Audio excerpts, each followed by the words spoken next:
আজকে 40 ডিগ্রি গরম হয়েছে, আর কিচ্ছু ভালো লাগতেছে না, পাগলের মতন বয়ে রয়েছি।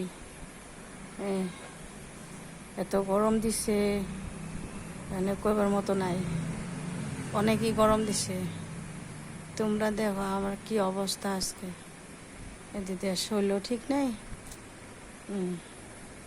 এদিকে গরম বহুত, কি করুম না করুম লাগতেছে, কই যাই। এত কষ্ট করে ভিডিওগুলো দেই, তোমরা কেউ সাবস্ক্রাইব করো না। কমতে কম আমার একটু সাবস্ক্রাইব করো, লাইক করো, শেয়ার করো, আমার একটু সবাই দেখো। এত কষ্ট করে ভিডিও করি আমি, আমার শরীরে কুলায় না, তাও ভিডিও করি। তোমরা একটু দেখো দুঃখিনী রে। হ্যাঁ, তোমরা না আগাইলে আমার কি আগাইব কও। একটু শেয়ার করে দিবা, সাবস্ক্রাইব করবা। ভালো লাগতেছে না আজকে, শরীরটা অনেকই খারাপ আজকে। আজ পর্যন্ত এই পর্যন্তই, তোমরা ভালো থাকো, আমারও ভালো থাকতে কও।